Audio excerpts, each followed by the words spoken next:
So welcome to today's video. Today I'm doing something I've never done before and I'm super excited. I've got my friend Swati here with me who doesn't want to be on camera, which is fine, but she's recently been reading Abraham Hicks's Ask and It's Given. She's got a lot of questions about spirituality and the law of attraction. So she's gonna literally do a quick Q&A with me, and I thought it'd be beneficial for my followers to listen in on our conversation and get some hopefully great insights. So Swati, over to you. Holly, sometimes we have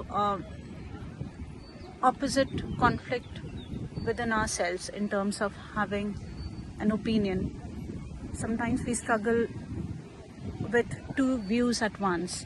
Well, I can't put it like in a proper way, but yeah, I would like to find peace in situations where we are fighting with our inner and a conflict that's going on. It could be for a person, circumstance, anything. What's an ideal way we can actually welcome that? What's an ideal way to find peace in thoughts that are opposite? I mean, if I can just put it in this way. So where you're having both negative and positive thoughts simultaneously about a person, a relationship or a situation, a dilemma or even a decision. So the best thing to do when you're in a state of conflict where you're literally driving yourself crazy and you're going around in like circles and your thoughts are taking you over, you feel like a crazy person. That is completely normal, first of all, by the way, so don't feel like there's something wrong with you, because there isn't. But what I would personally, when I've been in situations like that myself and other people that I've worked with and helped through these sort of emotional turmoil moments, is think about what you want and why you want it. What's the outcome that you're looking for? So if it is a positive relationship with a relative or a friend or a partner, and you're having lots of challenges and arguments and debates, and you feel like, what is the point? Well, ask yourself that question. What is the point? What do you love about them? Are the pros outweighing the cons? And really try and crystallize that outcome in your mind. And what does it look like?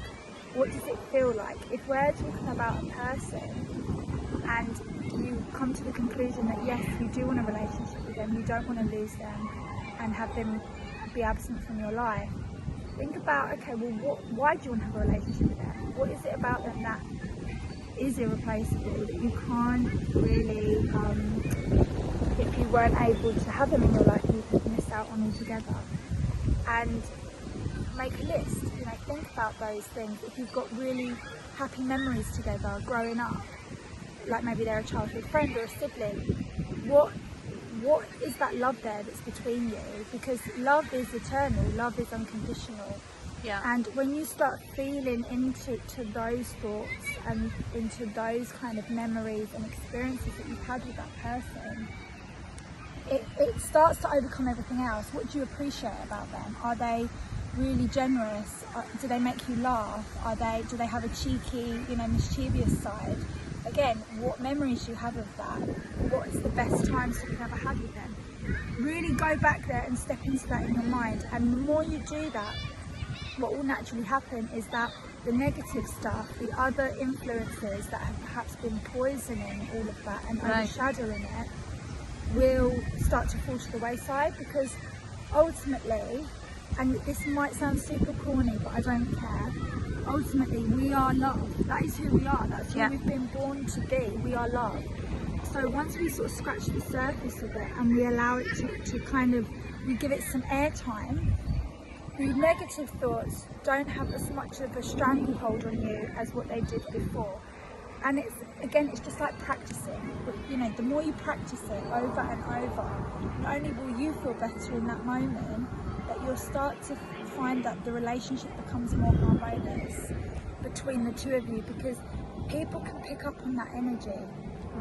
They can, and you can send someone love, and you can send them your goodwill and your heartfelt intentions anytime you want. You don't need to pick up the phone. You don't need to meet them in person or have that physical contact. You can do it anytime you want, and they will sense it on some level. They will pick up on it. It's a bit like, when have you ever had moments where you've been thinking of someone and then they suddenly call you? Of course, yeah, that has happened to me so many times. I mean, obviously, after reading this book, I can clearly see, me separating my feelings from negative and just moving to positive. I was not pretty much good at it, but yeah. And hearing to this, I think that leads to another little different question. How do we send compassion to a person or a family member when we know that we have a conflict going inside, but we know that we love him or her so much? I mean, I've been struggling with that, so it would be great to hear from you on that aspect. There's multiple things you can do, and again, this all depends on what comes naturally to you. So if you're someone who likes to write things down, write them a letter. You don't need to send it. Oh wow, energetically, yeah. You're still putting it out there. You're writing a letter. You're talking to them in exactly the same way that you would if they were there in front of you and you're having a heart to heart. You can do it in the mirror. If writing's not your thing, do it in the mirror. Talk to them, get a picture of them, and either you can do it in front of the mirror. You don't have to do it in front of the mirror. Literally talk to them, talk to their picture. And psychically, there's so many videos on YouTube about how you can actually influence someone on a psychic level, like telepathy, through their picture. Okay. Because they sense it and they pick up on those thought processes.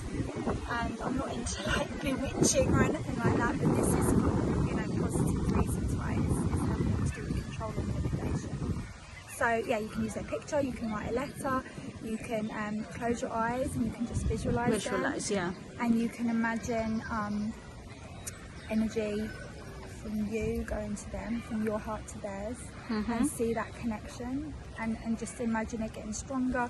You can close your eyes and imagine embracing them and just seeing that love energy that you're sending surrounding the both of you and bringing you together, and let your mind as well take you where it wants to go. So don't overthink it, don't overcomplicate it, just be intuitive with what feels natural. Light a candle, and send them good wishes, you can improvise. There's no right or wrong here, because what makes it most powerful is the energy you're putting into it. That's what brings it to life. Right. Everything else is just a tool, it's just a mechanism. Like a saucepan when you're cooking, it's not the ingredients, it's a vessel. Yeah, exactly. I think letter is something I would be definitely trying out. I have been visualizing, manifesting, so yeah, all good there. But yeah, this has been such an informative chat with you, Holly. Yeah, thank you so much. Something else. Yeah, sure. Sorry. Sure. Something else actually as well that is really important to acknowledge, and I have covered this on other videos, like how to use anger to manifest.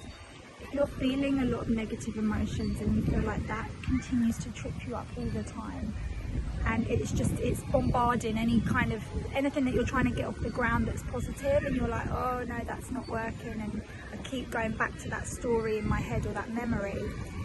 Sit with that, spend time with it, and let all those emotions out, let all that anger out, and really go there, because once you've allowed it to, because emotion is energy in motion, that's all it needs.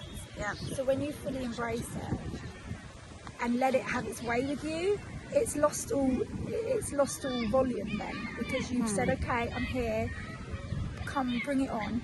When you write it down or you allow yourself to feel it, then it's lost all of its power. And then once that falls to the wayside, Abraham Hicks uses the emotional guidance scale. So once you've moved through that anger, then you can then go on to the next level, which is sadness maybe, or a bit of regret. I don't know off the top of my head the order of it, but you start to slowly move towards that state of hope and optimism. Right. Which is where we want to be, because from there it gets better and better. So, but you need to move through that other stuff. You have to swim in the moat if you want to get to the castle. Let's put it like that. Yeah. But yeah, this is like we just did it like randomly. But I'm so glad that you have addressed two of my very deep-seated, I won't say questions, but yeah. And what best than when you have a friend like Holly.